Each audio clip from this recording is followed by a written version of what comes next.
से बहने लगा। नहाते हुए मुझे खुद पर बहुत ही ज्यादा गहरा शक हो रहा था। इस शेन किंग्क्यू ने पहले कितने लौंडों को घुमाया होगा यार, वरना वो इतनी शातिर और खतरनाक खिलाड़ी कैसे हो सकती है। क्या ही बवाल है। लड़कों को अपने जाल में फंसाने के उसके पैंतरे एक के बाद एक लगातार एकदम कड़क लाइन में आते हैं। जिसने सैकड़ों लड़कियां देखी हों, उस खतरनाक आशिक मेरे जैसे पुराने और सबसे बड़े खिलाड़ी को भी उसने अपनी कातिलाना अदाओं से पूरी तरह इस कदर लाइन मार मार कर फंसा लिया कि मैं अपना असली रास्ता भटक गया। अगर मेरी जगह कोई कम कंट्रोल वाला नॉर्मल सा फट्टू लड़का होता तो उसने पक्का बहुत पहले ही अपने घुटने टेक दिए होते। मैं इस बारे में जितना ज्यादा सोचता गया, मुझे दाल में कुछ काला लगा। क्या वो ऐसी चालू आइटम है जो सिर्फ लड़कों की फीलिंग्स के साथ बुरी तरह खेलने में मास्टर है, जो बस ये जानती कि आग कैसे लगानी है लेकिन उसे बुझाना नहीं जानती।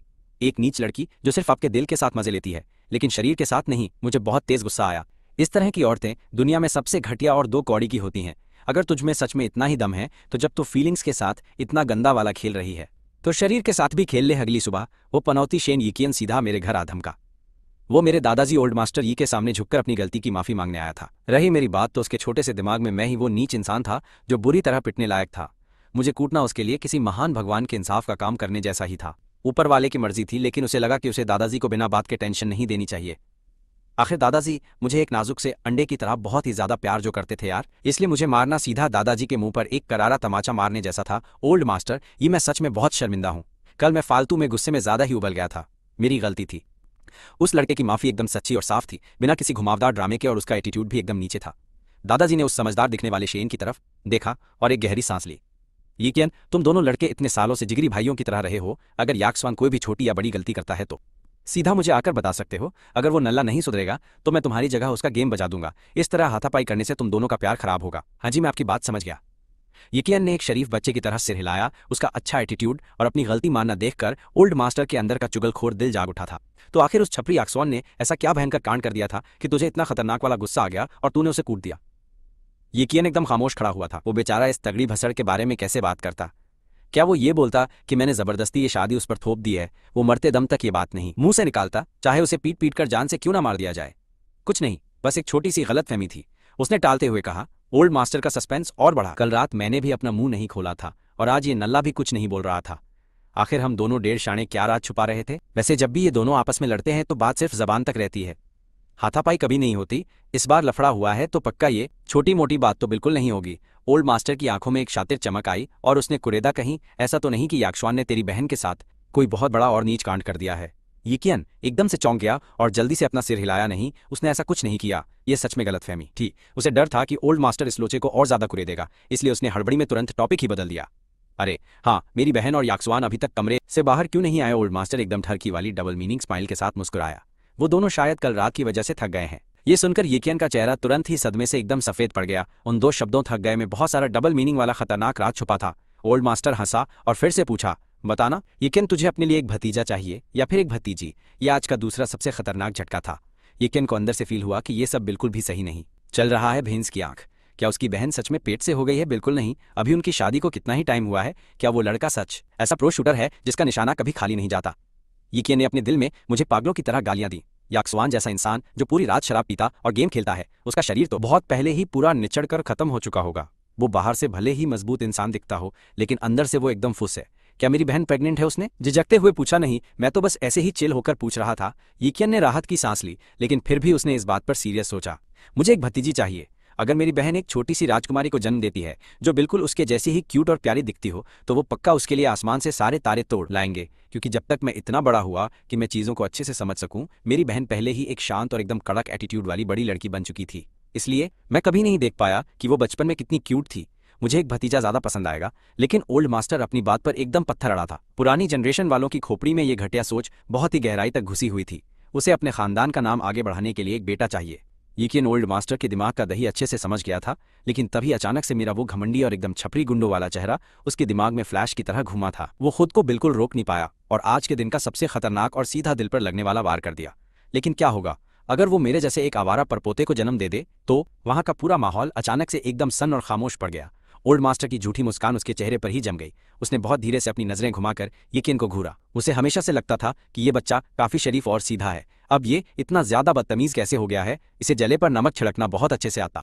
एकदम जहर लड़का है, तुम जितना ज्यादा चाहोगे कि वो कोई बात ना बोले, ये नालायक बच्चा ठीक वही बात तुम्हारे मुंह पर मारेगा, ये बिल्कुल नामुमकिन है। ओल्ड मास्टर ने एकदम फाइनल फैसला सुनाते हुए कहा, नॉर्मल हालात में बेटे अक्सर अपनी माँ पर ही जाते हैं। मैंने शेन किंग को खास तौर पर उसके टॉप क्लास जीन्स की वजह से ही चुना था। अगर वो बच्चा उस नल्ले पर गया तो वो एक बहुत बड़ी तबाही होगी, लेकिन यीकियन इस बात को ऐसे ही आसानी से छोड़ने वाला नहीं।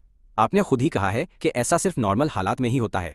क्या होगा अगर कोई खतरनाक वाला सरप्राइज मिल जाए? तो ओल्ड मास्टर के पास बोलने के लिए कोई भी शब्द नहीं बचे थे।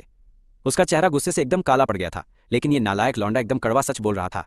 तो बेहतर होगा तुम हाथ जोड़कर ये दुआ करो कि तुम्हारी बहन का वो बेटा मेरे जैसे बिगड़े हुए गुंडे की तरह ना निकले।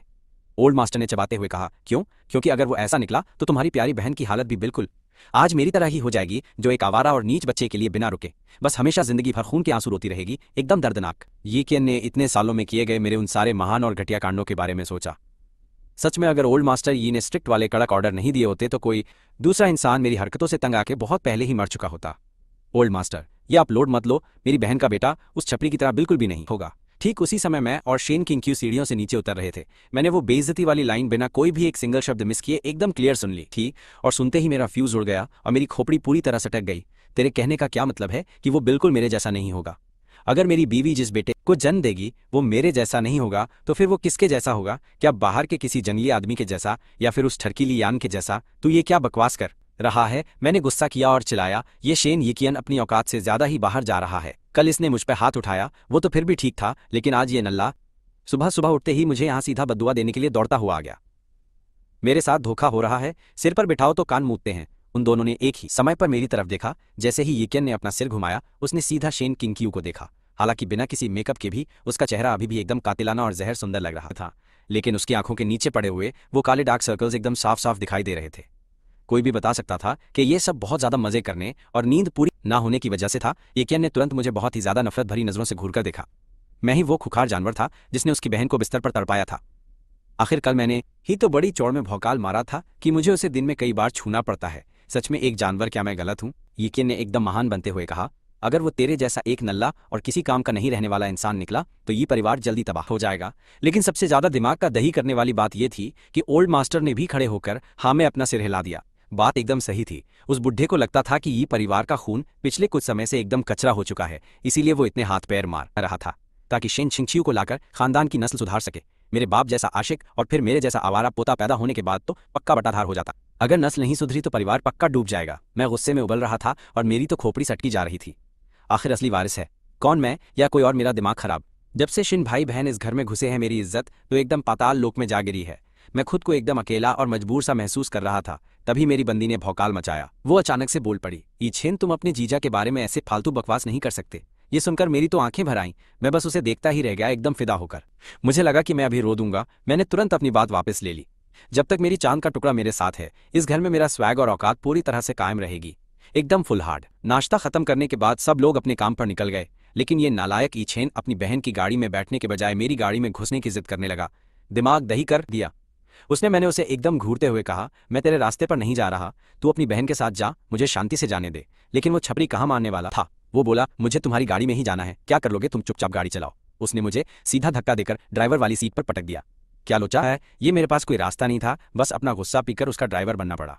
जैसे ही मैंने गाड़ी स्टार्ट की साइड में बैठे उस नल्ले ने अचानक से एक बहुत अजीब सी बात बोल दी। वो बोला, क्या तुम आगे से खुद पे थोड़ा कंट्रोल रख सकते हो? मैं तो एकदम सुन पड़ गया। मुझे कुछ पल्ले नहीं पड़ रहा था कि ये क्या बक रहा है। मैंने पूछा, कैसा कंट्रोल पे ढक्कन? उसका चेहरा शर्म से एकदम टमाटर जैसा लाल हो गया और वो थोड़ा हिचकिचाते हुए बोला, मेरी बहन पूरा दिन बहुत मेहनत करती है और बहुत थक जाती है, इसलिए तुम्हें थोड़ा आराम करना चाहिए। रात में खुद पर थोड़ा कंट्रोल रखा करो। अब मुझे पूरा माजरा समझ आ गया, लेकिन मैं इस मामले में कैसे कंट्रोल कर सकता हूँ? भला सोचो जरा। मुझे तो अभी अभी जन्नत का स्वाद मिला है। मेरा रोमांस तो एकदम पीक पर है और तू मुझे रुकने के लिए बोल रहा है। क्या ये ऐसा नहीं है जैसे किसी भूखे शेर के सामने मटन रख दो और खाने से मना कर दो? मैंने एकदम कड़क आवाज में कहा। बिल्कुल नहीं। वो बोला, क्यों? मैंने कहा, मेरा मन नहीं है, अभी तो मुझे बस अपनी बंदी के साथ मजे करने हैं, मुझे कोई सन्यासी नहीं बनना। मेरी ये बेशर्मी देखकर उसका तो फ्यूज ही उड़ गया। वो ज्ञान देते हुए बोला, मैं ये सब तुम्हारी भलाई के लिए बोल रहा हूँ।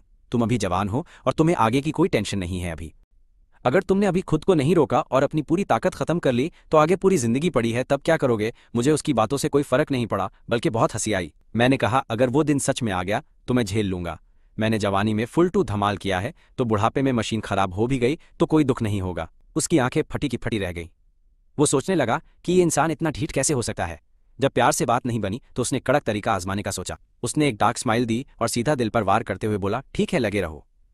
जब मेरी बहन को लगेगा कि तुम कमजोर हो गए हो और वो बाहर किसी जवान और तगड़े लौंडे को ढूंढ लेगी तो फिर मेरे पास रोते हुए मत आना। ये सुनते ही मेरे दिमाग में खतरे की घंटी बजने लगी।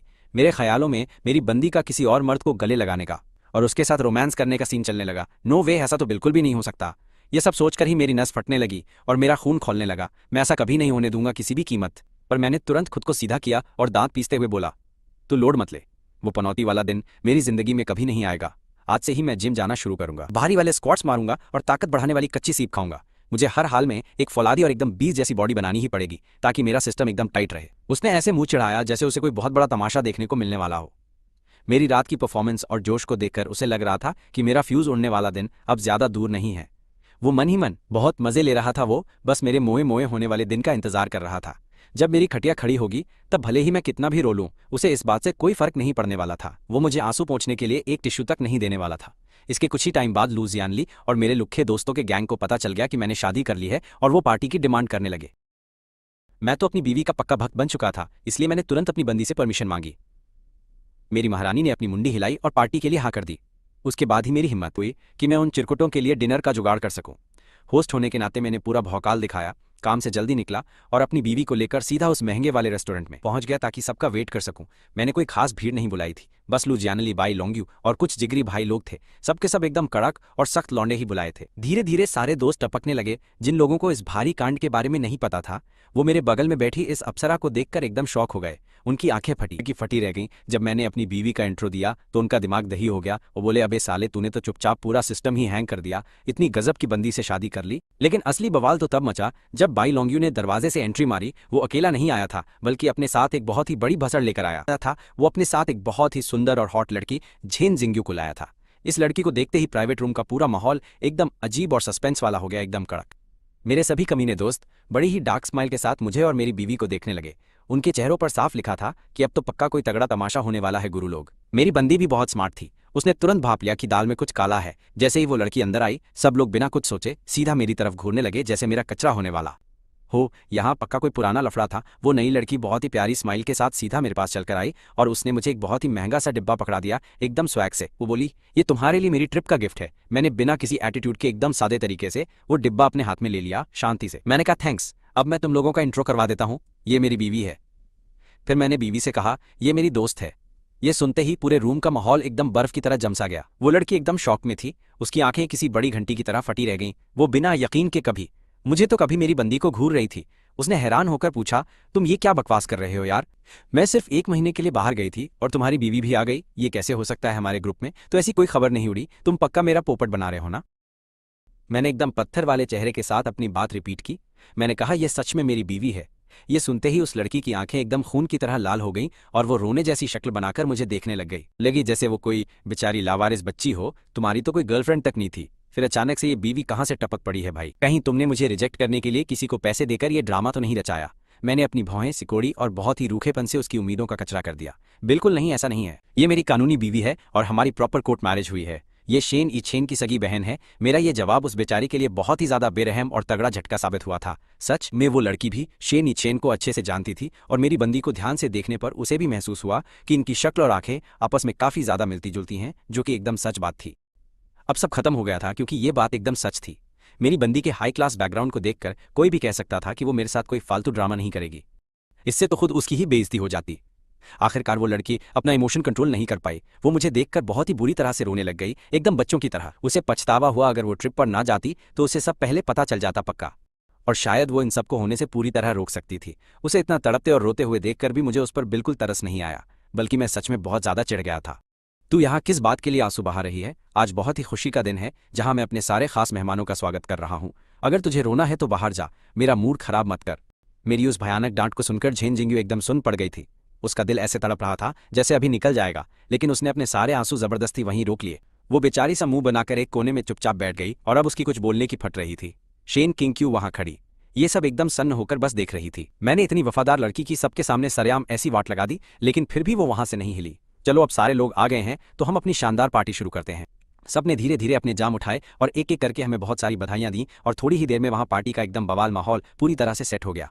हालांकि वो लड़की वहां एकदम एक फालतू के पंचिंग बैग की तरह ही पड़ी हुई थी, जो कभी मेरी तरफ देखती और कभी वो अपनी नजरें उस शेन किंग्क्यू के चेहरे पर टिका देती। और जब उसका दिल बहुत ही बुरी तरह टूटता तो वो चुपचाप अपना सिर नीचे करके अपने आंसू पोंछ लेती। शुक्र है उसने कोई लफड़ा नहीं किया। उसे इस हालत में देखकर किंग्क्यू को बहुत ही ज्यादा तरस आ गया। मैं उसके बिल्कुल पास खड़ा था और किंग्क्यू को लगातार उस लड़की की तरफ ध्यान देते हुए देखकर मेरी एकदम से हवा टाइट हो गई थी और मैं घबरा गया। भैंस की आंख मेरी तो लग गई, कहीं मेरी बीवी ये ना समझ ले कि मेरा उस लड़की के साथ कोई पुराना चक्कर था। वो मुझ पर शक तो नहीं कर रही है। भगवान ही मेरा इकलौता गवाह है। अब मैंने आज तक एकदम शरीफों वाली साफ सुथरी जिंदगी जी है। मैंने तो कभी किसी लड़की का हाथ तक नहीं पकड़ा, फिर ये पुराने आशिक वाला दाग मुझ पर कैसे लग गया?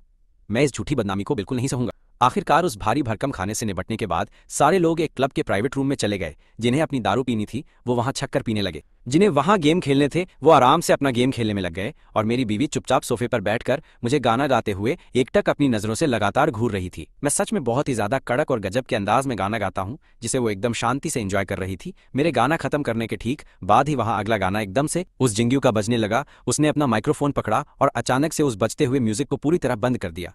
उसने मेरी बीवी की तरफ देखते हुए बहुत ही सीरियस होकर कहा कि बड़ी बहन, मुझे पता है तुम यक्षवान से बिल्कुल भी प्यार नहीं करती हो। जैसे ही उसने ये बोला सारे लोग एकदम सन्न रह गए और सिर्फ उसी को घूरने लगे। उसने फिर से एकदम पूरे भौकाल में कहा, बड़ी बहन तुम उससे प्यार नहीं करती हो, लेकिन मैं उससे प्यार करती हूँ, और वो भी बहुत ही ज्यादा हद पार वाला प्यार। बहन, अगर तुम बस उससे अपना तलाक लेने के लिए हाँ कर दो तो तुम अपनी कोई भी शर्त आराम से मेरे सामने रख सकती हो। उसने अभी अभी अपने दोस्तों के बीच इसकी पूरी पूछताछ की थी। मेरी बीवी अपनी पढ़ाई पूरी करने के बाद सीधा विदेश चली गई थी और इतने सालों तक वहीं रहने की वजह से उसका यहाँ देश में आना बहुत ही ज्यादा कम होता था। रही बात मेरी, तो मैं हमेशा से यहीं देश में ही रहा, इसलिए हमारे बीच पहले कोई भी बातचीत या संबंध नहीं था। और उस लड़की के हिसाब से बातचीत न होने का सीधा मतलब यही था कि हमारे बीच कोई भी प्यार वाली फीलिंग बिल्कुल नहीं है और ये अचानक हुई शादी बस दो अमीर परिवारों का एक बहुत बड़ा कमर्शियल बिजनेस डील है। वो भी फायदे का लालच देकर मेरी बीवी का दिमाग घुमाकर मुझसे उसका तलाक करवाना चाहती थी। मैंने अपनी भौहें सिकोड़ी और उसे बहुत ही गुस्से से घूरते हुए एकदम खौफ में कहा, तू ये क्या फालतू का बकवास रायता फैला रही है यहाँ? मैंने अपने दिमाग में सोचा कि किंग्क्यू मुझसे प्यार कैसे नहीं कर सकती है, वो तो साफ तौर पर मुझ पर पूरी तरह से लट्टू है। वो बोली, यक्षवान, वो तुमसे प्यार नहीं करती है और तुम भी उससे प्यार नहीं करते हो, तुम दोनों एक साथ कभी खुश नहीं रहोगे। उसने बहुत सीरियस होकर कहा कि मैं तुम्हें बचा रही हूँ। ये सुनते ही मैंने उसे बहुत ही जानलेवा नजरों से घूरा। क्या तू खुद को कोई बहुत बड़ी देवी समझती है? मुझे बचाएगी? मेरा ठेंगा तू। बस ये सब छोड़ दे, क्योंकि तू इस फालतू की बहस में मुझसे किसी भी हालत में कभी नहीं जीत सकती है। तू मुझसे प्यार करती है, इसलिए तेरे जीतने का तो कोई भी चांस ही नहीं है। क्या कोई भी शर्त चलेगी? मेरी बीवी ने उसकी तरफ देखा और एक बहुत ही शातिर मुस्कान के साथ उससे पूछा। मैंने अपना सिर घुमाया और किंग्क्यू को एकदम हैरानी और झटके में देखा कि उसके कहने का क्या मतलब है।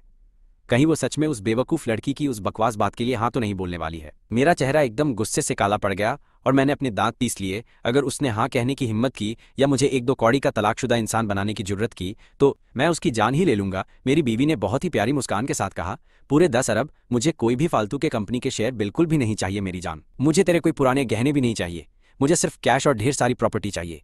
क्या तुझे ये मंजूर है? मेरे पास बैठे इंसान ने मुझे अपनी कोहनी मारी और एक बहुत ही कमीनी हंसी के साथ मजे लिए। छोटे मालिक तो सच में बहुत ही ज्यादा महंगे और कीमती निकले। मैंने उसे एकदम चिढ़ते हुए गुस्से से घूरा और उस लड़की का चेहरा एकदम बुरा सा हो गया था और वो पूरी तरह से सन्न रह गई। 10 अरब का कैश और उतनी प्रॉपर्टी उसके पास बिल्कुल नहीं थी और वो ला भी नहीं सकती थी। अगर उसके पास होता तो वो पक्का दे देती बिना कुछ सोचे। क्या हुआ, तेरे पास इतना पैसा नहीं है क्या? मेरी बीवी ने हंसते हुए मजे लेते हुए पूछा। उसने एकदम चिढ़ते हुए बहुत ही भरे मन से कहा, तुम्हें इतने सारे पैसों की क्या जरूरत है? मेरी बीवी ने मुस्कुराकर कहा, क्या तुझे नहीं लगता कि वो इसके लायक है? क्या तेरे दिल में उसकी कीमत 10 अरब से भी कम है? क्या वो इतना भी डिजर्व नहीं करता? उस लड़की को लगा कि यहाँ मेरी सरेआम बहुत ही भयानक बेइज्जती हो रही है। किंग्क्यू इतनी घटिया कैसे हो सकती है? वो पैसे का इस्तेमाल करके मेरी खुलेआम धज्जियां कैसे उड़ा सकती है? वो एकदम तनकर सीधी खड़ी हुई और पूरे भौकाल में बोली कि मेरे दिल में तो उसकी कोई कीमत ही नहीं है। ये सुनकर मेरी बीवी बस मुस्कुराई और अपना सिर हिलाया। उसने कहा, क्योंकि वो एकदम अनमोल है तो उसे सिर्फ 10 अरब में बदलने के लिए तू पक्का एकदम खुशी से हाँ कर देगी, है ना? उसने थोड़ा सा हिचकिचाते हुए हाँ में अपना सिर हिला दिया था और बोली कि मेरे पास अभी इतना पैसा बिल्कुल नहीं है। हालांकि वो बहुत ही बड़े खानदान से थी, लेकिन हर अमीर बाप की औलाद 10 अरब कैश नहीं निकाल सकती। अगर पूरी दुनिया में भी देखा जाए तो ऐसे रहीज़ादों की गिनती बहुत ही कम होगी जो चलते फिरते 10 अरब कैश फेंक सकें। उसने पूछा कि फिर अब हमें क्या करना चाहिए? मेरी बीवी ने अपनी शातिर मुस्कान के साथ ये पूछा तो वो बेचारी एकदम सुन पड़ गई थी। उसने फिर हंसते हुए कहा कि मैं तेरा इंतजार करूंगी, तू मेहनत कर और बहुत सारा पैसा कमा, और जब तू काफी पैसा कमा ले तब मेरे पास आना। ये सुनकर वो लड़की बस रोना चाहती थी। पूरे 10 अरब इतना पैसा कमाने के लिए उसे न जाने कितने सालों तक घिसना पड़ेगा। उसे अपनी औकात बहुत ही अच्छे से पता थी। वो बस एक बाप के पैसों पर पलने वाली नल्ली अमीरजादी थी जिसे बिजनेस का कोई आइडिया नहीं था। वो ज्यादा कुछ नहीं उखाड़ सकती थी, लेकिन सिर्फ मेरी खातिर उसने ये रिस्क लेने का फैसला किया। उसने जोश में कहा, तूने खुद कहा है कि तू मेरा इंतजार करेगी, जब मैं तुझे देने के लिए पूरे 10 अरब कमा लूंगी तब तू उससे अपना तलाक ले लेगी। मेरी बीवी ने सिर हिलाया और हंसकर कहा, हाँ मैंने कहा है, मैं तेरा पूरा इंतजार करूंगी। उस लड़की ने कमरे में बैठे सभी लोगों की तरफ बहुत ही घूर कर देखा और बोली कि तुम सारे लोग मेरे पक्के गवाह हो। वहां बैठे बाकी सारे फुकरे जिन्हें दूसरों के लफड़ों में आग लगाने में मजा आता था, उन्होंने हंसते हुए हाँ कह दिया कि हम सब गवाह हैं। मेरा सच में मन कर रहा था कि मैं उन सबको खोपचे में लेकर कूट दूं। तभी वहां किसी ने मजे लेते हुए उस लड़की से हंसकर कहा, तुझे बहुत मेहनत करनी पड़ेगी, तुझे वो 10 अरब बहुत ही जल्दी कमाने होंगे, वरना अगर तुझे ये पैसा कमाने में कई साल लग गए तो तब तक वो इंसान बहुत ही ज्यादा बूढ़ा और एकदम कमजोर हो जाएगा। फिर 10 अरब खर्च करके उसे खरीदने का क्या ही फायदा बचेगा। मैंने बिना कुछ सोचे प्लेट से एक फल उठाया और उसे सीधा उस बोलने वाले की तरफ कसकर फेंक कर मारा। बूढ़ा तो तू खुद है और कमजोर भी तू ही है। उस नौजवान ने हंसते हुए उस फल को पकड़ लिया और एक बाइट खाते हुए बोला, हाँ तुम्हारी बात तो एकदम 100% सही है। आखिर 100 अरब डॉलर वाले इस कड़क और एकदम महंगे नौजवान के हाथों से पकड़ा हुआ ये फल इतना ज्यादा मीठा और गजब का तो होना ही था, ये तो पक्का था। 100 अरब डॉलर वाले इतने महंगे आदमी के इन हाथों की कीमत ही कई अरबों में होगी, तो ये फल भला मीठा कैसे नहीं होता। एक और इंसान ने वहां मजे लेते हुए बहुत सीरियस होकर कहा कि अगर मैं बुढ़ा और बदसूरत भी हो गया तब भी वो मुझे प्यार करेगी। ये सुनकर मैंने अपने मन में एक ठंडी हंसी हंसी। उसकी फालतू बातें सुनकर ऐसा लग रहा था जैसे सिर्फ मैं ही बुढ़ा और बदसूरत होने वाला हूँ और ये सारे लोग हमेशा जवान और सच अमर रहने वाले हैं सब। तभी बाकलांग नगुएत ने मुस्कुराकर जान शिन्यूए से कहा कि तुम अब मेरे पीछे इतना पागल होना छोड़ दो ना, तुम एक बार मुझे मौका देकर क्यों नहीं आजमा लेती हो। एकदम मेरी कीमत 10 अरब है। तो वो सब मजे लेते हुए बोले कि अगर ऐसी बात है तो मैं तुम्हें सीधा 50% का बहुत तगड़ा डिस्काउंट दूंगा और पूरे 5 अरब कर दूंगा। वो 50% कम करेंगे और फिर 50% घटाएंगे तो मेरी कीमत 2.5 अरब रह जाएगी। तभी पीछे से किसी दूसरे छपरी ने भी बोला था, एकदम मैं इसमें से और 50% कम करके 1.25 अरब कर दूंगा और मैं भी 50% कम करके सीधा 60 करोड़ पर ला दूंगा।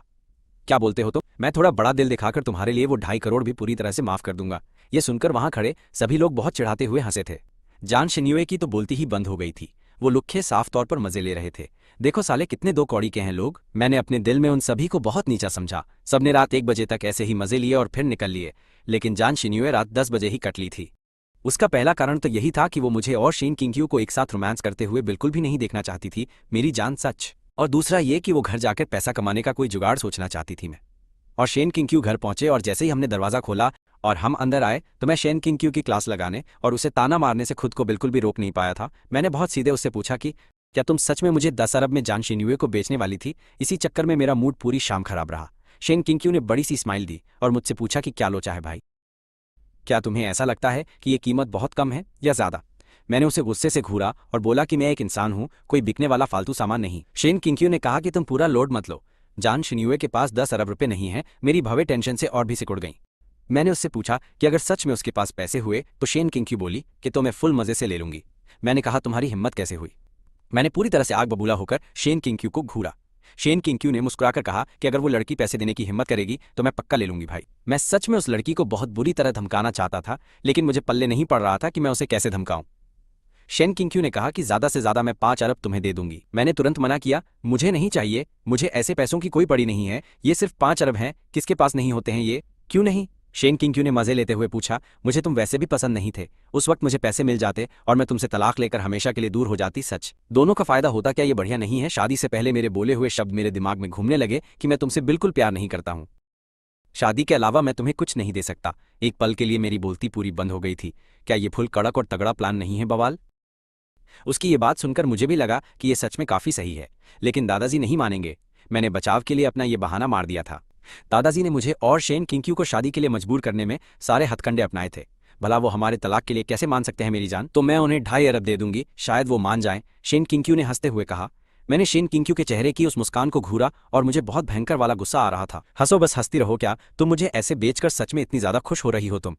तुम्हें तो चुल्लू भर पानी में डूब मरना चाहिए साला ढक्कन। तुम ही उन्हें 2.5 अरब क्यों नहीं दे देती हो? मैंने बहुत ही बुरी तरह से चिढ़ते हुए उसे कड़क जवाब दिया। शेन किंग्यू ने कुछ सेकंड तक सोचा और फिर वो आगे बोली। उसने सीरियस होकर कहा, कैसा रहेगा अगर हम दोनों उन्हें 1.25 अरब दे दें? इस तरह से हम दोनों में से किसी का भी कोई भारी नुकसान बिल्कुल भी नहीं होगा। मैं गुस्से से फटने ही वाला था, लेकिन मैं उसका कुछ नहीं उखाड़ सकता था। उसे देखकर भयंकर चिढ़ने वाली वो फुल ओजी फीलिंग आ रही थी, पर मैं कुछ कर नहीं पा रहा था बॉस। कुछ न कर पाने की इसी बेबसी ने मुझे वहीं खड़े खड़े फटने पर मजबूर कर दिया था। मेरा ये गुस्से वाला चेहरा देखकर शेन किंग्यू ने मुझे आराम देने वाली एक प्यारी स्माइल दी थी। ठीक है, मैं सिर्फ मजाक कर रही हूँ, मैं तुम्हें नहीं बेचूंगी। मैंने आधा यकीन और आधा शक करते हुए उसे घूरा। मैंने 10 अरब इसलिए कहा था क्योंकि मुझे अच्छे से पता था कि जान शिन्यूए के पास 10 अरब बिल्कुल नहीं है, वरना मैं सिर्फ 10 करोड़ रुपए क्यों नहीं मांगती, या फिर सिर्फ 1 अरब ही क्यों नहीं बोलती। मैं पागल थोड़ी हूँ बता, क्योंकि मुझे पता है कि अगर 1 अरब होता तो वो जुगाड़ कर लेती। मैंने तो बस जान शिन्यूए को पीछे हटने पर मजबूर करने के लिए यह तगड़ा वाला दांव खेला था जान। शेन किंग्क्यू ने पूरी बात समझाई। उसकी बातें सुनकर मेरा चेहरा आखिरकार थोड़ा शांत हुआ। अगर मैं सच में तुम्हें बेचना भी चाहती तो 10 अरब में कभी नहीं बेचती यार। तुम आई कॉर्पोरेशन के इकलौते वारिस हो। आगे चलकर ये पूरी कंपनी तुम्हारी होगी जिसकी कीमत खरबों में है। तुम्हें सिर्फ 10 अरब में बेचना मेरे लिए बहुत घाटे का सौदा होगा मेरी जान, सच में। और मैं घाटा बिल्कुल नहीं खाऊंगी। तो तुम मुझे इसलिए नहीं बेच रही क्योंकि 10 अरब बहुत कम है। अगर कोई तुम्हें 100 अरब दे तो क्या तुम मुझे पक्का बेच दोगी? क्या लालची औरत हो। हाँ बिल्कुल, शेन किंग्क्यू ने बिना किसी शर्म के तुरंत अपना सिर हिला दिया। तुम सच में बेच दोगी? मेरी तो पूरी बोलती ही बंद हो गई थी। यार क्या ही बंदी है, लेकिन तुम ज्यादा लोड मत लो। शेन किंग्क्यू ने मुझे देखा और बोली, मुझे लगता है कि इस जन्म में तो कोई भी इंसान तुम्हें खरीदने के लिए 100 अरब रुपए कभी खर्च नहीं करेगा मेरी जान। जिनके पास 100 अरब हैं वो तुम्हें खरीदने पर उसे बर्बाद नहीं करेंगे, और जो सच में तुम्हें खरीदना चाहते हैं उनके पास 100 अरब रुपए बिल्कुल भी नहीं है। तुम्हारी तो मार्केट वैल्यू ही डाउन है साला। मैंने बहुत गुस्से में अपने दांत पीसे और किसी तरह एक वाक्य मुंह से बाहर निकाला कि इंसानों की खरीद फरोख्त गैर कानूनी है। शेन किंग्क्यू ने बहुत चौड़े होकर स्माइल की और अपना सिर हिला दिया था। मुझे पता है, और इसीलिए तो मैं तुम्हें नहीं बेच रही हूँ। अभी वो मुझे सिर्फ इसलिए नहीं बेच रही थी क्योंकि कोई भी मुझे खरीदने के लिए 100 अरब रुपए नहीं दे रहा था। क्या भसड़ मची है, अगर कोई 100 अरब देता तो वो पक्का बेच देती। कितनी लालची औरत है ये। यही वो बीवी है जिसे दादाजी ने मेरे लिए चुनकर निकाला था। मेरा तो दिमाग दही हो गया। अगर दादाजी को पता चलता कि वो कैसी है तो क्या वो पछताते? खैर छोड़ो। शेन किंग्क्यू ने आखिरकार मेरे खूब मजे ले लिए थे और मुझे अच्छे से पका दिया था। उसने मुस्कुराकर मेरे गाल खींचे और बोली, जाओ जाकर नहा लो। मैं एक पल के लिए पूरा सुन हो गया और शेन किंग्क्यू को घूरने लगा। वो सच में अब दिन ब दिन हद पार कर रही है। पहले वो सिर्फ बातों से मजे लेती थी, अब तो गाल भी खींचने लगी है। क्या उसे नहीं पता कि किसी मर्द के गाल ऐसे ही नहीं खींचे जा सकते हैं यार। आज तक किसी ने मेरे गाल इस तरह खींचने की हिम्मत नहीं की। मैंने शेन किंग्क्यू को घूरा ये सोचकर कि मैंने उसे अपनी आंखों से डरा दिया है, और फिर मैं नहाने के लिए अंदर चला गया। बाथरूम में मैंने खुद को शीशे में देखा और अचानक से ना जाने मुझे क्या भूत सवार हुआ। मैंने अपना हाथ आगे बढ़ाया और खुद का ही गाल जोर से खींच लिया था यार। गाल खींचकर सच में बहुत सही वाली फीलिंग आई। तभी शेन किंग्क्यू इसे हमेशा खींचना चाहती है। उस लड़की में तो बिल्कुल भी सेल्फ रिस्पेक्ट बची ही नहीं है भाई। कोई औरत किसी मर्द के गाल ऐसे मजे में कैसे खींच सकती है। जब मैं नहा रहा था तब शेन यीचेन मजे से धड़ाधड़ टेक्स्ट कर रहा था। वो शेन किंग्क्यू को जान शिन्यूए का पूरा सीन समझा रहा था कि झांग परिवार और ये परिवार के बीच में हमेशा से ही फुल कड़क और एकदम तगड़े वाले अच्छे संबंध रहे हैं मेरे भाई। एकदम वो दोनों बचपन से ही एक साथ पले बड़े हैं। लेकिन मुझे गलत मत समझना, मुझे जान शिन्यूए बिल्कुल भी पसंद नहीं है। मैं जान शिन्यूए को सिर्फ अपनी एक अच्छी दोस्त की तरह ही देखता हूँ बस। माना कि मैं एक प्लेबॉय हूँ, लेकिन रिश्तों के मामले में मैं बहुत साफ हूँ। मैंने कभी फालतू भसड़ नहीं मचाई और कभी औरतों के जज्बातों से खेलने के लिए अपने पैसे का इस्तेमाल नहीं किया है भाई। शेन किंग्क्यू मुस्कुराई। लगता है यीचेन को अपना जीजा बहुत ज्यादा पसंद है। शेन किंग्क्यू ने उसे कड़क रिप्लाई दिया कि तुम्हारे और उसके बीच में सबसे ज्यादा साफ सुथरा इंसान आखिर कौन है, बताओ जरा। शेन यीचेन बोला, हम दोनों ही बहुत बराबर शरीफ हैं, हम दोनों ही बहुत साफ लड़के हैं। शेन किंग्क्यू की बोलती बंद हो गई थी। शेन यीचेन, मुझे हमेशा से ही शक था कि तुम। मैं अभी भी पूरा वर्जिन हूँ। ये मैसेज देखकर शेन किंग्क्यू को सुहागरात वाली मेरी परफॉर्मेंस याद आ गई और उसने झट से रिप्लाई किया कि तुम अपने दिमाग से शक वाला पार्ट हटा दो। तो क्या मैं अभी भी वर्जिन हूँ? शेन को यह जानने की भयंकर खुजली मची थी कि मेरा वो पहला एक्सपीरियंस कैसा रहा। वो 3 मिनट चला था या सिर्फ 3 सेकंड, पर उसने कुछ नहीं पूछा। सगे भाई बहनों में भी अपनी लिमिट्स होती हैं। तुम हर चीज के लिए ऐसे पागलों की तरह अपनी खुजली नहीं मचा सकते। मैं नहाने के बाद बाहर आया और एकदम सख्त लौंडे वाली शक्ल बनाकर शेन से कहा कि आज के बाद तुम किसी भी दूसरे आदमी के गालों को ऐसे मजे में बिल्कुल नहीं खींचोगी, समझी ना? शेन मुस्कुराई और हाँ में अपना सिर हिलाते हुए बड़े प्यार से बोली कि ठीक है, मैं किसी और के गाल नहीं खींचूंगी, मैं सिर्फ तुम्हारे ही गाल खींचूंगी बाबा। सच, मैं उसे बोलने वाला था कि वो मेरे गाल नहीं खींच सकती, लेकिन फिर मैंने सोचा कि अगर मैंने उसे मना किया और वो सच में किसी और आदमी के पास चली गई तो बहुत बड़ा लोचा होगा।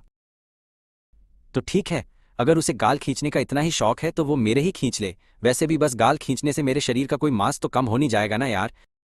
रही बात झांग के उस ऑफर की जिसमें वो शेन और मेरे तलाक के लिए $10 बिलियन देना चाहती थी, तो ये खबर दादाजी तक पहुंच गई। इस पूरे बवाल पर दादाजी ने बहुत ही मजे लेते हुए मुझसे कहा कि मुझे बिल्कुल भी उम्मीद नहीं थी कि सच में तेरी इतनी बड़ी औकात भी होगी। इतने सारे सालों से मैंने तुझ पर इतना पैसा और टाइम बर्बाद किया था, और अब जाके मेरी वो सारी तगड़ी इन्वेस्टमेंट एकदम से वसूल हो रही है। दादाजी ने मुझे घूरते हुए पूछा कि वो लड़की कब वो पैसे लेकर तुझे खरीदने के लिए कब आ रही है। मेरी तो एकदम खोपड़ी सटक गई। मैंने बोला, वो कोई पैसे लेकर नहीं आ रही है, उसके पास इतने पैसे नहीं हैं।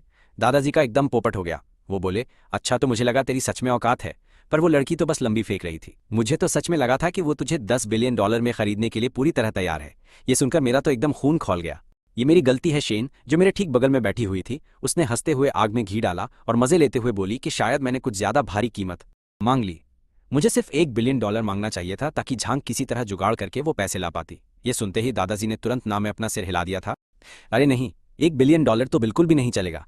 इसे इतने सालों तक पालने पोसने में जो खाना और खर्चा हुआ है उसके हिसाब से $1 बिलियन तो बहुत कम है।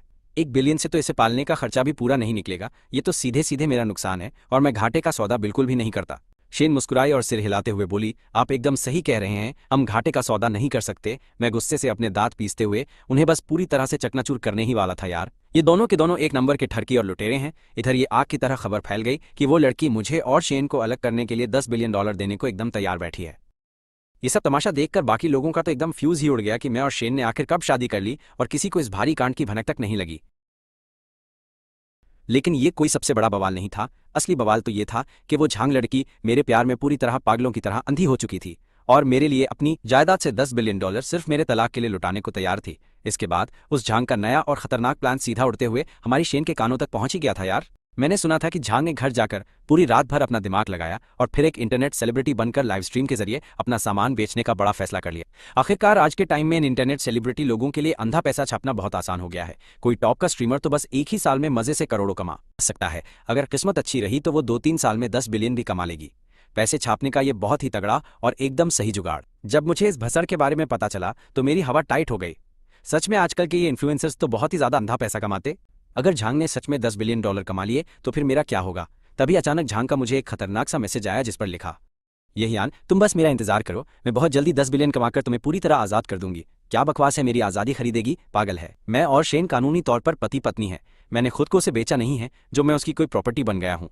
ये कैसी फालतू बकवास पेल रही है। मैंने एक पल के लिए सोचा और रिप्लाई किया, तुम्हें क्या लगता है कि अगर मेरा और शेन का तलाक हो गया तो मैं तुम्हारे पास आ जाऊंगा।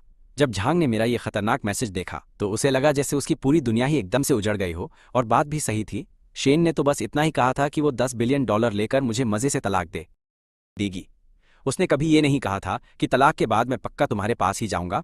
लेकिन फिर भी झांग ने अपने दांत पीसते हुए कहा, मैं तैयार हूं, बस एक बार मेरा तलाक हो जाए तो उसे एक मौका मिल जाएगा। सिर्फ एक चांस के लिए $10 बिलियन खर्च करना उसे एकदम सही डील लग रही थी। अगर तलाक के बाद भी तुम मेरे साथ नहीं रहे तो भी मुझे मंजूर है। ये पढ़ते ही मेरा तो दिमाग सुन पड़ गया, ये किस टाइप की लड़की है। क्या इसका दिमाग प्यार में पूरी तरह से गोबर हो चुका है। शेन को तो लग रहा था कि झांग एक बहुत तगड़ी टैलेंट है, इसलिए वो उसे साइन करना चाहती थी। पहले उसकी कंपनी के नीचे काम करने वाले आर्टिस्ट सिर्फ पुराने टाइप के थे, पर अब वो अपने तगड़े प्लान के साथ गेम पलटकर इंटरनेट में घुसने की तैयारी कर रही थी। उनकी टीम पूरी तरह सेट हो चुकी थी और उन्होंने इंटरनेट पर ऐसे तगड़े स्टार्स को ढूंढना भी चालू कर दिया जो अभी तक किसी के साथ साइन नहीं हुए थे। शेन की नज़रों में झांग एकदम परफेक्ट माल थी। वो खूबसूरत थी और उसका भौकाल भी दूसरों से अलग ही लेवल का था। सबसे बड़ी बात तो ये थी कि अपनी थोड़ी बहुत बातचीत में शेन को उसका नेचर बहुत ही तगड़ा लगा था। अगर कोई उसे पीछे से सपोर्ट करे तो झांग बहुत आसानी से फेमस हो सकती थी। इसलिए शेन ने खुद आगे बढ़कर झांग के साथ एक मीटिंग सेट कर दी। जब झांग को यह तगड़ा इन्विटेशन मिला तो उसे लगा कि शेन जरूर उसे मेरे और उन $10 बिलियन वाले बवाल के बारे में बात करने के लिए बुला रही है। वैसे झांग कोई पागल या बेवकूफ़ बिल्कुल भी नहीं थी। उसे अच्छे से पता था कि शेन ने $10 बिलियन की कीमत इसलिए नहीं रखी थी कि उसे सच में इतने पैसे चाहिए थे, बल्कि वो तो बस उसे इस भारी लफड़े से पीछे हटने पर मजबूर करना चाहती थी। लेकिन जब तक बात मेरी थी, चाहे आगे का रास्ता कितना भी मुश्किल क्यों ना हो, वो पीछे हटने वालों में से तो बिल्कुल नहीं थी। लेकिन जब वो दोनों मिली तो शेन ने बिना किसी फालतू ड्रामे के सीधे अपने असली प्लान के बारे में उसे बता दिया। झांग का तो एकदम फ्यूज ही उड़ गया। तुम मुझे अपनी कंपनी में साइन करना चाहती हो? शेन ने मुस्कुराकर हाँ में सिर हिलाया। तुम तो हमारी कंपनी का खतरनाक भौकाल जानती ही हो। अगर तुम हमारे साथ साइन करोगी तो मैं गारंटी देती हूँ कि मैं तुम्हें बहुत फेमस बना दूंगी। ये सब सुनकर झांग के दिमाग का दही हो गया था और उसका सिस्टम हैंग हो चुका था एकदम। वो खुलेआम शेन के पति को चुराना चाहती थी और यहाँ तक कि हमारा तलाक करवाने के लिए पूरे $10 बिलियन भी कमाने को पागलों की तरह तैयार बैठी थी। लेकिन अब वही शेन उसे साइन करना चाहती थी, उसे प्रमोट करना चाहती थी और पैसे कमाने में भी उसकी मदद कर रही थी। भेस की आंख ये शेन आखिर कौन सा खतरनाक गेम खेल रही थी मेरे भाई। झांग को बिल्कुल भी यकीन नहीं हो रहा था कि शेन इतनी दयालु हो सकती है। उसे पूरा शक था कि सामने वाले के दिमाग में पक्का कोई ना कोई बहुत गंदा प्लान चल रहा है। लेकिन फिर भी उसने शेन की कंपनी के साथ काम करने का पक्का फैसला कर लिया था। आखिरकार शेन के साथ साइन करके उसे उसके साथ टाइम बिताने और बातचीत करने के और भी बहुत सारे अच्छे मौके मिल जाते। इसे ही तो कहते हैं कि अगर तुम्हें जीतना है तो पहले अपने दुश्मन को बहुत अच्छे से जानो। बिल्कुल अभी की तरह जब शेन के बारे में कुछ छोटी मोटी बातों को छोड़कर उसे और कुछ भी नहीं पता था। वो इस पूरे मामले में एकदम ही नूब और जीरो थी। उसे तो इस बात की भी कोई भनक नहीं थी कि शेन असल में किस टाइप की खतरनाक इंसान है। वो मुझे उसके हाथों से चुराना तो चाहती थी, पर उसे बिल्कुल भी नहीं पता था कि वो आखिर शुरुआत कहाँ से करे। उसने कहा कि मैं साइन करूंगी। झांग शेन के इतने फुर्तीले और तेज काम करने के तरीके को देखकर काफी इंप्रेस थी। उनके मिलने से लेकर उस कंपनी में वकील बुलाने और पूरा साइनिंग का लफड़ा खत्म करने तक इन सब कामों में कुल मिलाकर सिर्फ 1 ही घंटे का टाइम लगा था। यह सिस्टम फाड़ दिया। ये बवाल खबर भी बहुत जल्दी उनके पूरे सर्कल में आग की तरह फैल गई। हर कोई इस अचानक हुए कांड से एकदम हैरान था कि ये क्या लोचा है। आखिर ये दोनों लड़कियां मिलकर कर क्या रही हैं? ये पूरी भसड़ अब धीरे धीरे और भी ज्यादा उलझती जा रही थी, लेकिन वो इंसान जिसे इस पूरे बवाल में सबसे कम समझ आ रहा था वो कोई और नहीं बल्कि मैं खुद ही था, क्योंकि मेरा तो सच में पूरा दिमाग दही हो चुका था कि आखिर मेरे पीठ पीछे ये सब क्या रायता फैलाया जा रहा है यार। झांग को पैसा छापना था तो शेन ने उसे साइन करके अपने साथ मिला लिया। मुझे तो बिल्कुल पल्ले ही नहीं पड़ रहा कि उस शातिर औरत के दिमाग में आखिर क्या लोचा चल रहा है। लियो और बाकी लड़के इस रायते को समझने में मेरी मदद करने आ गए। उन्होंने मुझे समझाया कि हमारी बड़ी बहन शेन की ये तगड़ी वाली चाल सच में एकदम बवाल है। मैंने अपनी त्योरियां चढ़ाई और उस लियो से पूछा कि इसमें क्या बवाल है बे। वो बोला, क्या तुम्हें ये भी पूछने की जरूरत है? उस झांग को अपनी कंपनी में साइन करके शेन ने उसे पूरी तरह से अपनी मुट्ठी में कर लिया है। अब वो जब चाहे उसे कुत्ते की तरह कुचल सकती है। अगर उसका मन किया तो वो उसे रातों रात एक बहुत ही बड़ा स्टार बना सकती है, और अगर उस शेन का दिमाग घुमा तो वो उसका करियर पूरी तरह तबाह कर सकती है। शेन के कंट्रोल में रहकर वो झांग अपनी पूरी जिंदगी में कभी भी वो 10 बिलियन नहीं कमा पाएगी। लियो बोला, इसके अलावा वो झांग तुम्हें इतनी आसानी से नहीं छोड़ेगी। कौन जानता है कि वो तुम्हें फंसाने के लिए क्या नया जाल बिछा रही है। हमारी बड़ी बहन शेन ने उसे एकदम अपनी नाक के नीचे रख लिया है। अब उसकी हर एक हरकत पर पूरी नजर है, तो अब उसके पास तुम्हें अपनी मीठी बातों में फंसाने का क्या ही मौका बचेगा बे। मैंने इस पूरी बात पर बहुत गहराई से सोचा और मुझे लगा कि लियो की बात एकदम सॉलिड थी। वो शेन सच में बहुत ही ज्यादा गहरी और एक नंबर की शातिर लोमड़ी है। वो झांग तो बस अमीर बाप की बिगड़ी हुई औलाद है जिसे सिर्फ अय्याशी करनी आती है। वो किसी एंगल से उस शेन का मुकाबला कैसे कर सकती है, जिसने एक पुरानी शातिर लोमड़ी की तरह कई सालों तक विदेशों में अपना तगड़ा भौकाल मचाया है। ऐसा लगता है कि शेन ने मुझे तलाक न देने की एकदम पक्की कसम खा ली है। मैंने अपने मन में सोचा कि तलाक लेने के बाद उसे मेरे जैसा जवान, हैंडसम और पैसे वाला तगड़ा पति इस पूरी दुनिया में आखिर कहाँ ही मिलेगा। मैं कोई भी हवाबाजी बिल्कुल नहीं कर रहा, लेकिन इस शहर के रईस लोगों में जिनके पास मेरे परिवार से बहुत ज्यादा पैसा है, वो मेरी तरह इतने जवान और कड़क हैंडसम नहीं है। और जो मुझसे ज्यादा हैंडसम बनने की एक्टिंग करते हैं, माफ करना, मैंने आज तक अपने से ज्यादा हैंडसम कोई लौंडा देखा ही नहीं। मैं ही सबसे कड़क हूँ, कोई और है ही नहीं। कुल मिलाकर मुझे एकदम पक्का यकीन है कि वो शेन मुझे किसी भी कीमत पर नहीं छोड़ेगी। लेकिन फिर मैंने दोबारा थोड़ा दिमाग लगाया कि यार शेन और मैं तो पहले एक दूसरे के लिए एकदम अनजान थे और हमारे बीच कोई रोमांस वाला सीन भी नहीं था। तो शुरू में मुझमें ऐसा क्या भारी भौकाल था कि उसने मुझसे शादी कर ली? क्या ये इसलिए नहीं था कि मैं एकदम जवान और कड़क हैंडसम हूँ और मेरे बाप के पास अंधा पैसा है? जब तक कि उसे कोई मुझसे भी ज्यादा जवान, हैंडसम और अमीर लौंडा ना मिल जाए, तब तक शेन मुझे तलाक नहीं देने वाली। छोटे मालिक ये के तौर पर मेरे अंदर इतना कूट कूट कर कॉन्फिडेंस तो भरा ही है। उधर शेन ने छुपकर अपने दिनों का पूरा हिसाब लगाया। हमारे उस पहले वाले खतरनाक कांड को हुए अब आधे महीने से भी ज्यादा का तगड़ा समय बीत चुका था। हालांकि उसकी डेट आने में अभी भी पूरे 2-3 दिन बाकी थे, लेकिन फिर भी उसने अपना प्रेगनेंसी टेस्ट निकाल लिया। उसकी दोनों आंखों के सामने सिर्फ एक लाइन आई, जिसका मतलब था कि वो प्रेग्नेंट नहीं है। वो बिल्कुल भी निराश नहीं लग रही थी, क्योंकि आधे महीने में प्रेग्नेंट ना होना नॉर्मल बात है। आखिर नई शादी वाले कपल्स को भी अक्सर इस काम के लिए कम से कम आधे साल का टाइम लगता है। उसने बिना किसी टेंशन के चिल मारते हुए वो टेस्ट सीधा कचरे के डिब्बे में फेंका और बाहर निकल गई। जब उसका बाथरूम का काम खत्म हो गया तो मैं मजे से नहाने के लिए अंदर घुस गया। जब मैं अपने काम में बिजी था तो अचानक मेरी नजर कचरे के डिब्बे में पड़े हुए उस प्रेगनेंसी टेस्ट पर एकदम से जाकर पड़ गई। हालांकि मैंने खुद तो अपनी जिंदगी में कभी इसका इस्तेमाल नहीं किया है, लेकिन मुझे इसकी बेसिक नॉलेज पूरी है। मैं एक पल के लिए थोड़ा सा झिझका और फिर मैंने एकदम सावधानी से उस चीज को करीब से देखने के लिए हाथ में उठाया। उसमें सिर्फ एक लाइन थी, मतलब प्रेग्नेंट नहीं है। शेन प्रेग्नेंट है या नहीं, इस बात को लेकर मेरे दिमाग में सच बताऊं तो कोई खास टेंशन वाली बात नहीं थी। हालांकि दादाजी हमेशा हमारे ऊपर बच्चा पैदा करने का भारी प्रेशर डालते रहते थे, लेकिन मुझे लगता था कि यार मैं तो खुद अभी एक बच्चा ही हूं और मैं कभी भी इस भयानक सीन की कल्पना नहीं कर सकता कि एक छोटा सा बच्चा मुझे पापा कहकर बुलाएगा। क्या वो शेन इतनी ज्यादा उतावली हो रखी है कि उसे हर हाल में एक बच्चा चाहिए? हमारी शादी को अभी आधा महीना ही बीता है और एक पूरा महीना भी ठीक से नहीं हुआ है, और वो इतनी जल्दी प्रेगनेंसी टेस्ट का इस्तेमाल करके चेक करने में लगी हुई है। मैं मजे से नहाने के बाद बाहर आया और सीधा बिस्तर पर सोने के लिए चादर उठा ली। मैंने अपना सिर घुमाकर बगल में लेटी शेन को देखा और मैं खुद को ये पूछने से रोक नहीं पाया, क्या तुम सच में एक बच्चा चाहती हो? शेन ने मेरी तरफ एकदम पूरी ईमानदारी से देखते हुए अपना सिर हिलाया। मेरी उम्र इस समय बच्चा पैदा करने के लिए एकदम परफेक्ट है। मुझे डर है कि अगर मैंने कुछ और साल का इंतजार किया तो मेरी बॉडी और मेरा दिमाग इस चीज का इतना भारी लोड बिल्कुल नहीं उठा पाएगा। इसके अलावा ये दादाजी की भी इच्छा है। मैंने दादाजी से बहुत सारे तगड़े फायदे लिए हैं, इसलिए मैं उनका काम करने से मना नहीं कर सकती। एक बच्चा मुझे वैसे भी आज नहीं तो कल पैदा करना ही है। अगर जल्दी बच्चा पैदा करने से मेरा कोई फायदा है तो फिर इसे जल्दी ही क्यों ना कर लिया जाए। भाई क्यों? मैंने थोड़ा दबाव बनाते हुए पूछा। मुझे शुरू में लगा था कि शेन जैसी एक कड़क बिजनेस वूमन को बच्चे पैदा करना सिर्फ एक फालतू का बोझ लगेगा और वो कभी भी बच्चे नहीं चाहेगी, लेकिन शेन ने मेरी तरफ देखकर स्माइल की और मुझसे कहा, ताकि एक बच्चे के जरिए मैं तुम्हें हमेशा के लिए बांध सकूं। मैं अचानक से एकदम सुन्न पड़ गया और मेरा चेहरा शर्म से तुरंत लाल हो गया। तुम ये क्या फालतू का कबाड़ा बक रही हो? मैं अपने दिल में बहुत अच्छे से जानता था कि वो सिर्फ फालतू की बकवास कर रही है। अपनी छोटी सी उम्र में विदेश में पढ़ाई करने जाने से लेकर ग्रेजुएशन के तुरंत बाद टुओंग ग्रुप का पूरा विदेशी बिजनेस अपने हाथों में लेने तक की उसकी जर्नी एकदम शानदार रही है। इस भारी एक्सपीरियंस को देखकर लगता है कि शेन अपने पैरों पर खड़ी होने वाली एक बहुत ही कड़क और मजबूत औरत है। उसके जैसी औरत कभी भी किसी आदमी को बांधने के लिए एक बच्चे का इस्तेमाल तो बिल्कुल नहीं करेगी। क्या तुम्हें लगता है कि मैं बच्चा हूं इसलिए मेरा पोपट बनाना आसान है?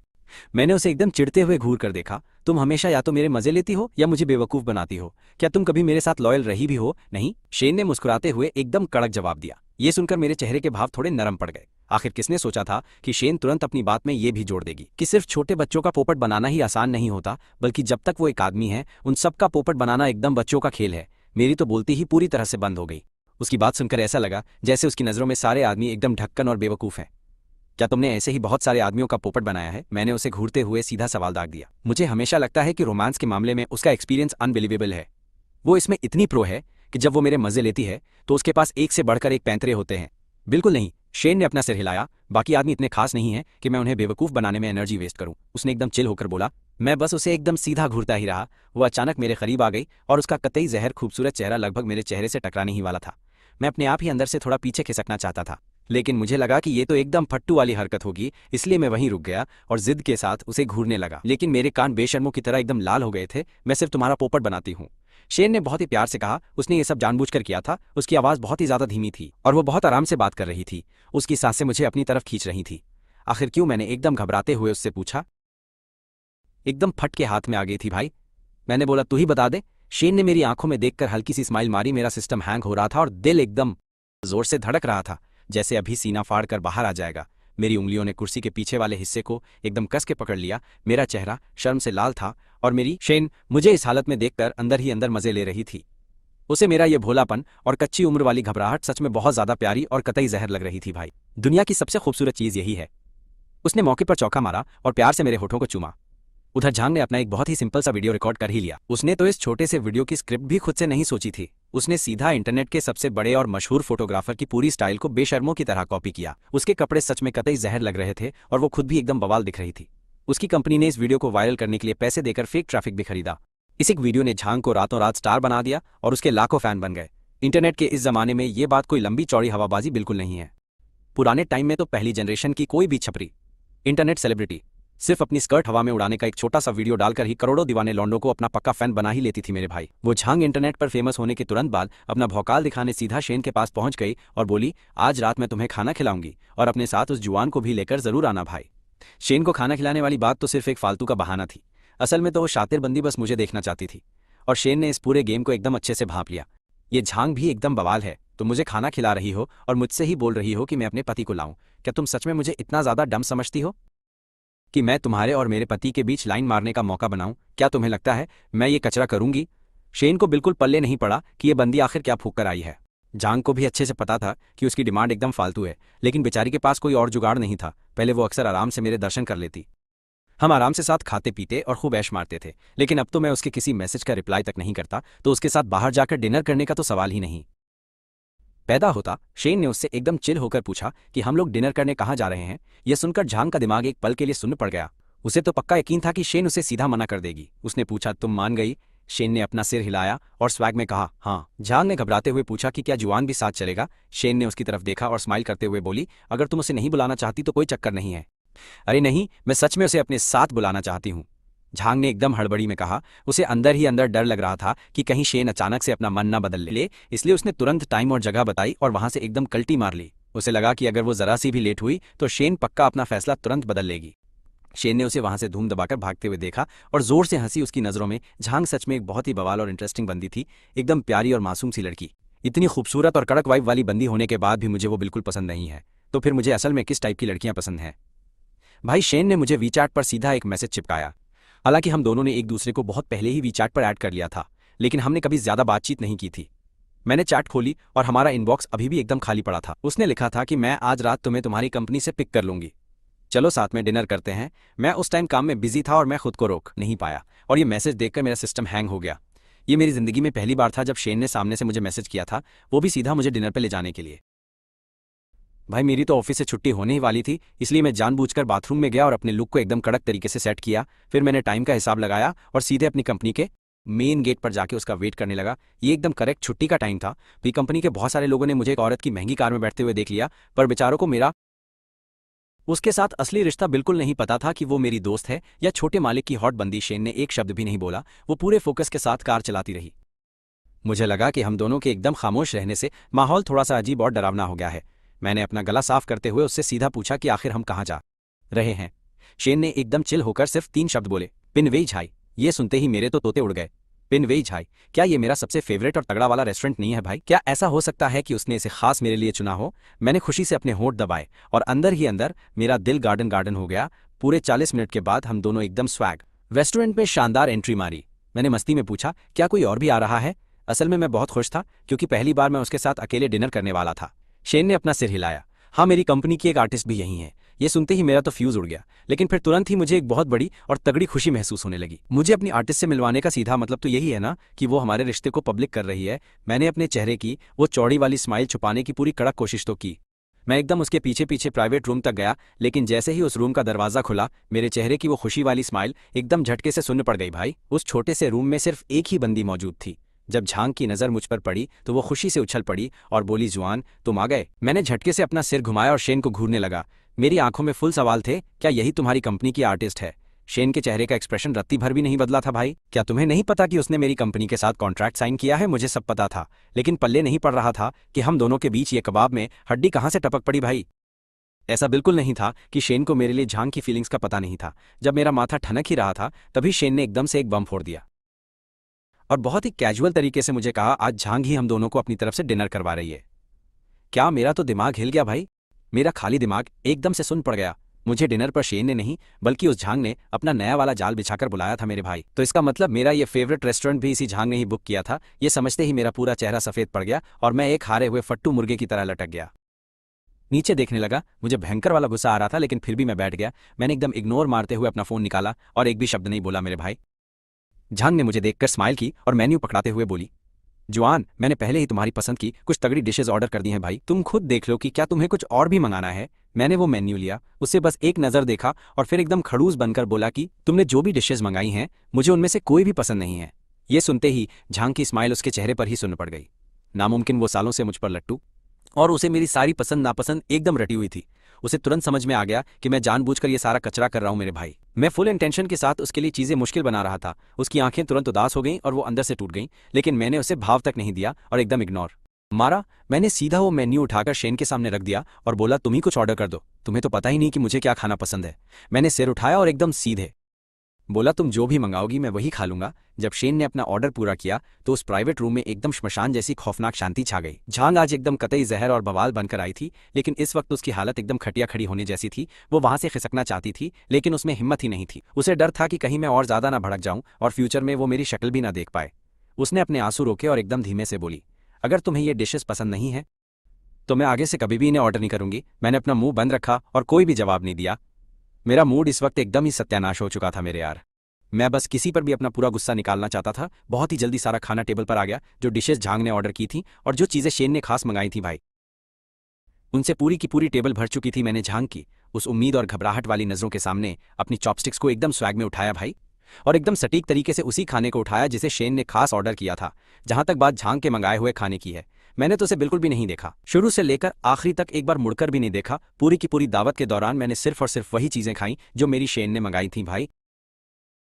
झांग ने ये सब देखा और उसकी दोनों आंखें फिर से एकदम बुरी तरह लाल हो गईं, लेकिन उसने अपने आंसुओं को बाहर गिरने से रोकने की अपनी तरफ से पूरी कोशिश की थी। ये सारा तमाशा शेन ने भी देखा था और उसे भी ये सब देखकर बिल्कुल भी अच्छा नहीं लगा था। जब वहां से जाने का टाइम हुआ तो झांग ने अचानक से पीछे मुड़कर शेन को आवाज लगाई और कहा कि शेन, मुझे आज तुमसे काम के सिलसिले में बात करनी है। शेन ने अपना सिर हिलाया और फिर मेरी तरफ देखकर मुझसे धीरे से बोली, तुम पहले घर जाओ। मैंने पहले झांग को घूरा, फिर शेन को एकदम गुस्से में देखा और उसके बाद मैं अपना माथा ठनकते हुए वहां से निकल गया था। शेन और झांग ने पास की ही एक बहुत बढ़िया कॉफी शॉप ढूंढ ली थी। वहां बैठते ही झांग अपने आप को बिल्कुल भी कंट्रोल नहीं कर पाई और उसने रोते हुए उससे पूछा कि क्या तुमने यह शुआन से मेरे बारे में कुछ कहा है? वो पहले मेरे साथ ऐसा बर्ताव कभी नहीं करता था। शेन ने एक टिश्यू निकाला और उसे देते हुए बोली, हाँ एकदम सही, मैं ही उसे तुम्हारे साथ ऐसा करने पर मजबूर कर रही हूं। ये सब सुनकर झांग और ज्यादा जोर से रोने लगी, लेकिन अंदर ही अंदर उसे भी पता था कि यह सच नहीं है। मेरे इतने कड़क भौकाल और घमंडी एटीट्यूड को देखकर ऐसा बिल्कुल नहीं लगता था कि मैं शेन की बात कभी सुनूंगा। बारिश में भीगे हुए किसी फूल की तरह उसके आंसुओं से भरे चेहरे को देखकर शेन धीरे से हंसी और मजे लेते हुए बोली, कि क्या तुम अभी शीशे में अपनी शक्ल देखना चाहोगी। झांग एकदम हैरान रह गई और सोचने लगी कि शायद उसका रोता हुआ चेहरा बहुत ही भद्दा और गंदा लग रहा है। लेकिन हैरानी की बात यह थी कि जैसे ही उसने अपना शीशा बाहर निकाला, शेन ने मुस्कुराकर उसकी तरफ देखा और कहा कि तुम रोते हुए भी बहुत ज्यादा खूबसूरत लगती हो। रेलिंग पर गिरते हुए आंसुओं के साथ एक अकेला मोतियों जैसा चेहरा और बसंत के मौसम में बारिश से लदी हुई एक फूल की खूबसूरत डाल। शेन ने उसकी तरफ बहुत ही प्यार से देखते हुए बाई जुई की इस शानदार कविता का इस्तेमाल करके उसकी जमकर तारीफ की। ये सब सुनकर झांग तुरंत शर्म से लाल हो गई। शेन जैसी इतनी बड़ी और शानदार सुंदरी से अपनी तारीफ सुनकर उसे असल में अपने आप पर थोड़ा घमंड हुआ। लेकिन तभी उसका चेहरा फिर से एकदम उतर गया, क्योंकि खूबसूरत होने से क्या ही फायदा होने वाला था। शेन ने फिर से एक प्यारी सी मुस्कान के साथ उससे कहा, उसे ये सब बिल्कुल भी पसंद नहीं है, लेकिन सच कहूं तो मुझे ये बहुत पसंद है। ये सुनकर झांग की आंखें अचानक से बड़ी हो गईं और वो शेन की तरफ बिना यकीन किए घूरती ही रह गई थी। शेन की नजरें सच्ची और प्यारी थी। उसे देखकर ऐसा नहीं लगा कि वो मजाक कर रही है। झांग के गाल तुरंत लाल हो गए और वो हकलाते हुए बोली, मुझे कुछ बहुत जरूरी काम आ गया है, मैं चलती हूँ। इतना कहने के बाद उसने अपना पर्स पकड़ा और पागलों की तरह अपनी जान बचाकर वहां से भाग निकली। इस बीच मैं घर पर बेचैनी से टहलते हुए यही सोच रहा था, क्या वो इस बात में मिर्च मसाला लगाएगी। मैंने याद किया कि हम सिर्फ दोस्त थे, हमने कभी कुछ अजीब नहीं किया था। मैं हमेशा अपने प्यार को लेकर साफ रहा हूं, जो मुझे पसंद नहीं मैं उसे मुंह पर तुरंत मना ही कर देता हूं यार।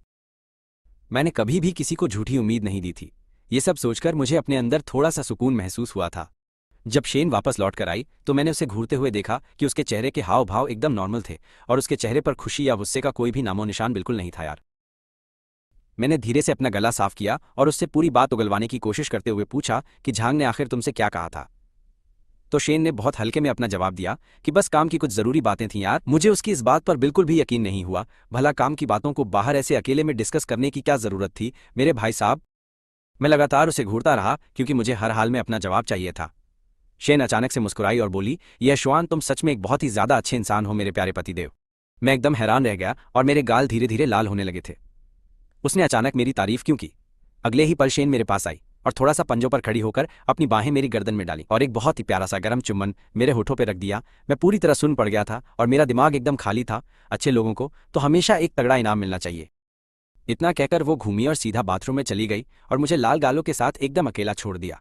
मैं बस शक के साथ उसकी पीठ को घूरता रहा। हमारी शादी को इतना टाइम हो गया था, पर बिस्तर के अलावा ये पहली बार था जब शेन ने सच में मेरी तारीफ की थी। उस वक्त तो वो अपनी हदें पार करके मुझे बहुत अच्छा और शानदार बताकर मेरी तारीफ भी करती थी, लेकिन मुझे बहुत अच्छे से पता था कि बिस्तर पर बोली गई किसी औरत की बातों पर तो बिल्कुल भी भरोसा नहीं किया जा सकता है। तो फिर इसका असली कारण क्या था। क्या ऐसा हो सकता है कि झांग ने उससे कुछ कहा हो। मैंने जितना सोचा मुझे उतना ही ज्यादा गलत लगा, तो मैंने झांग को मैसेज किया, तुमने आखिर शेन से क्या कहा था। झांग ये पढ़ते ही भड़क गई और उसने मुझसे वापस सवाल किया कि उसने तुमसे मेरे बारे में क्या बोला है यार। वो औरत बहुत ही ज्यादा दोगली है। उसने मेरी खूबसूरती की तारीफ की और फिर पलटकर तुम्हारे सामने मेरी बुराई भी कर दी। मेरा तो एकदम फ्यूज उड़ गया था। उसने तुम्हारी कोई बुराई नहीं की, वो बस घर आई और मुझे अच्छा इंसान बोला। झांग की बोलती एकदम से बंद हो गई थी और तब जाकर उसे एहसास हुआ कि उसने फालतू में ही शेन को गलत समझ लिया था। मैंने उस पर दबाव बनाते हुए फिर पूछा, तो फिर तुमने क्या कहा था। झांग ने मुझे रिप्लाई किया कि मैंने तो कुछ भी नहीं कहा था। इस बार तो मेरा और ज्यादा कबाड़ा हुआ। झांग ने कुछ नहीं कहा तो शेन ने मेरी तारीफ क्यों की, ये मेरे बिल्कुल पल्ले नहीं पड़ा था यार। जब तक कि शेन नहाने के बाद बाहर नहीं आ गई मैं खुद को कंट्रोल नहीं कर पाया और मैंने सीधा उससे पूछ लिया कि तुमने मुझे एक अच्छा इंसान क्यों कहा था। शेन अपने बाल सुखाते हुए मुस्कुराकर बोली, क्योंकि मेरा यह श्वान तो शुरू से ही एक बहुत अच्छा इंसान है। मैं तुरंत सुन पड़ गया और मेरे गाल फिर से लाल हो गए थे मेरे भाई।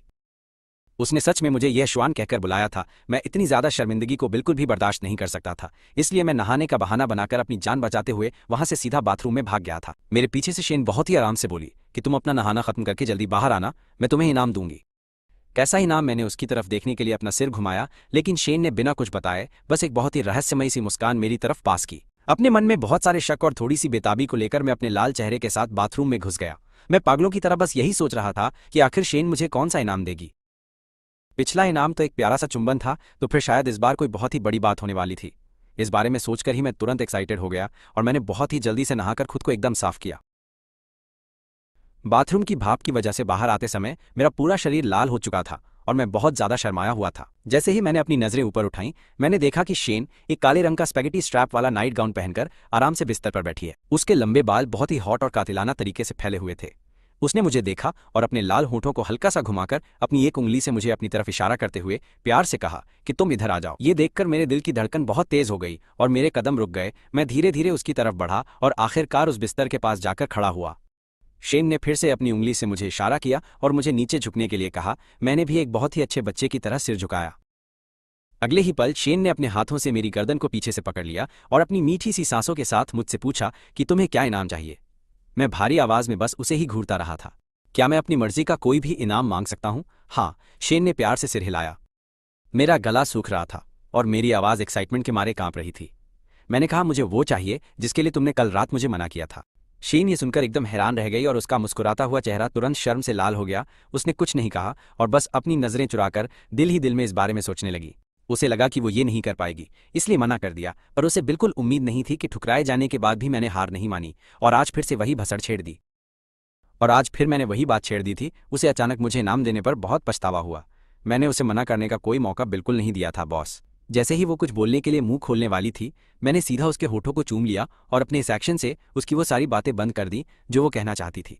मैंने इसे उसकी सहमति मान लिया था। ये एकदम सही है। मुझे उसके साथ ऐसे इंटीमेट और रोमांटिक काम करना सच में बहुत ज्यादा पसंद है यार।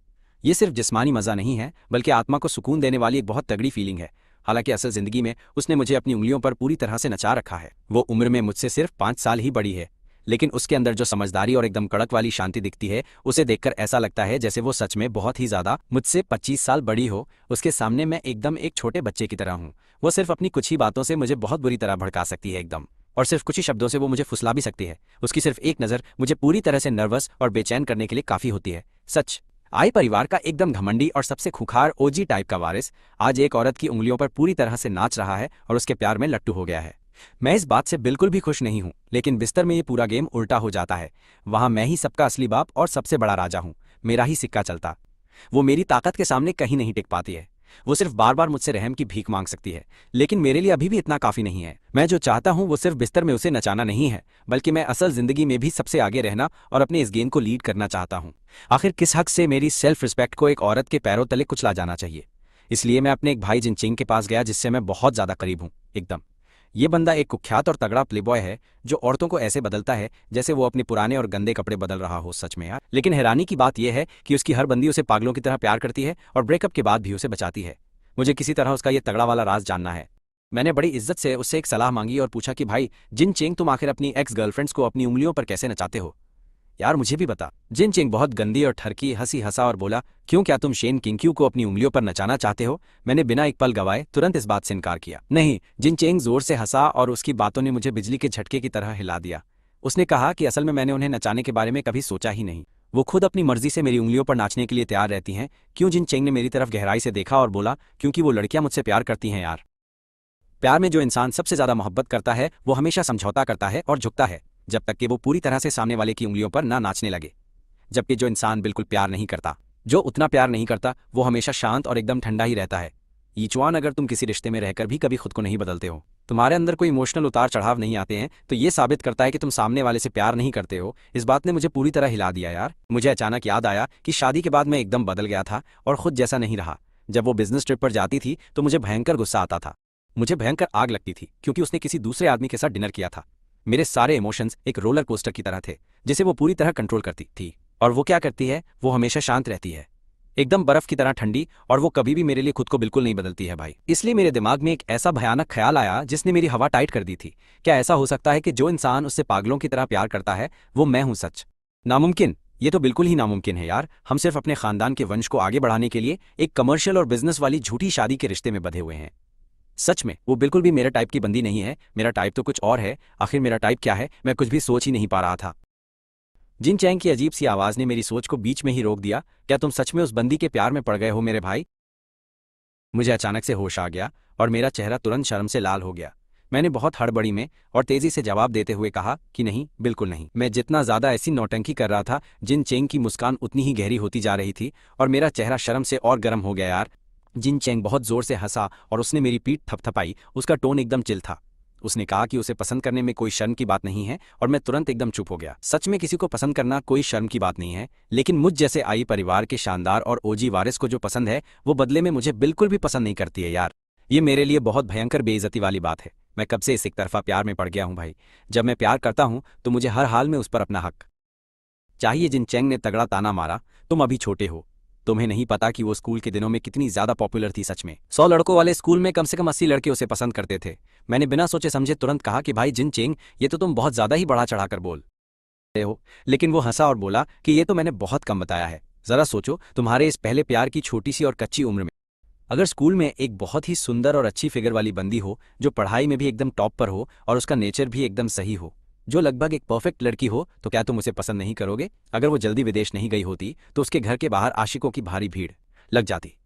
इस बात ने मुझे अंदर ही अंदर अजीब और बेचैन कर दिया था। मैंने गुस्सा किया और बोला कि वो उतनी भी महान नहीं है जितना तुम बता रहे हो। जिन चेंग ने एक हल्की सी मुस्कान दी और मेरी तरफ देखा। फिर तुम तो उसके साथ दिन रात रहते हो, मुझे उसकी कमियां बताओ। मैंने तुरंत उन्हें गिनाने के लिए अपना मुंह खोला, लेकिन सिर्फ एक शब्द बोलने के बाद मेरी बोलती पूरी तरह से बंद हो गई। उसकी कमियां क्या हैं? बूढ़ी 27 साल तो साफ तौर पर किसी भी औरत की एक गोल्डन उम्र होती है। क्या उसे मुझे चिढ़ाना पसंद है? लेकिन जब वो मजे लेती है तो मैं अंदर ही अंदर इसे बहुत एंजॉय कर रहा होता हूँ। मुझे अचानक एहसास हुआ कि मैं उसकी एक भी कमी नहीं बता सकता। क्या एक भी कमी नहीं गिना सकते? जिन चिंग की आंखें जैसे सब कुछ देख रही थी। मैंने कुछ न कहते हुए बस चुपचाप अपने होठों को कसकर भींच लिया था। सच यीचुआन, वो तुम्हारी पत्नी है, उसे पसंद करना एकदम सही और एकदम जायज बात है। ये तो होना ही था। लेकिन मेरी हालत उस बिल्ली की तरह थी जिसकी पूंछ पर किसी ने पैर रख दिया हो। मेरे रोंगटे तुरंत खड़े हो गए और मैंने बहुत चिढ़ते हुए उससे बहस की कि मैं उसे पसंद नहीं करता हूँ। जिन चेंग ने मेरे इस बचकाने से रिएक्शन को देखा और बस हंसा। ठीक है, तुम उसे पसंद नहीं करते, ये मैं समझता हूँ उसके चेहरे का वो मजे लेने वाला लुक देखकर। यार, मैं गुस्से से कांप रहा था उसे, और साथ ही खुद को यकीन दिलाने के लिए मैंने फिर जोर देकर कहा कि मैं सच में उसे पसंद